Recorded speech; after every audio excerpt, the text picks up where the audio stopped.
இன்னைய brand success ஸ்டோரியில நம்ம யாரை பத்தி பார்க்க போறோம்னா நைக் பத்தி தான். ஒரு ஷூ பிராண்ட் இந்த வேர்ல்டையே இன்ஸ்பயர் பண்ணும் அப்படின்ட்டு யாராவது நினைச்சிருப்பாங்களா? ஆனா அது இன்ஸ்பயர் பண்ணிச்சு. அதுதான் நைக். இதெல்லாம் எப்படி ஸ்டார்ட் ஆச்சு அப்படின்ட்டு உங்களுக்கு தெரியுமா?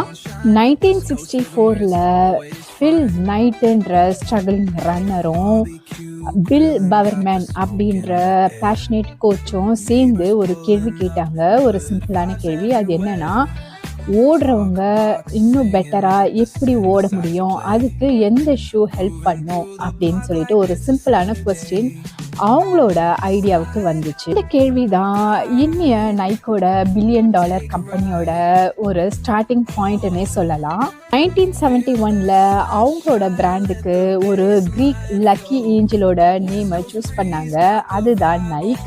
அவங்களோட ஃபேமஸ் ஸ்விஷ் லோகோவையும் ஒரு $35க்கு அவங்க ஒரு டிசைனர் கிட்ட இருந்து வாங்கியிருந்தாங்க. நைக்கோட ஒரு பெரிய டர்னிங் பாயிண்ட் வந்து மைக்கேல் ஜார்டன் அப்படின்னே சொல்லலாம். அவர் NBA ஃபைன் வாங்கியிருந்தாலும் அவருடைய ஷூ சீரீஸான ஏர் ஜோர்டன் சீரீஸ் வந்து இன்னுமுமே எல்லாருடைய கவனத்தை கவர்ந்திருக்கு அப்படின்னே சொல்லலாம். அது ஒரு ஃபேஷன் சிம்பிளாவே மாறிடுச்சு அப்படின்னே சொல்லலாம். அதுக்கப்புறம் ஜஸ்ட் டூ இட் அப்படின்ற டேக்லைன் வந்து ஒரு மில்லியன் பீப்புளோட ஸ்லோகனாவே மாறிடுச்சு அப்படின்னே சொல்லலாம்.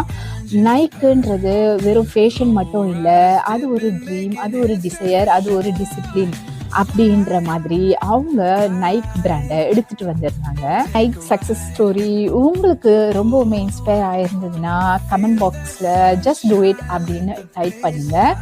இந்த மாதிரி பிராண்ட் சக்ஸஸ் ஸ்டோரிஸ் பார்க்கறதுக்கு கேட்கறதுக்கு நம்ம சஞ்சனா புத்திக் பேஜை மறக்காம ஃபாலோ பண்ணுங்க.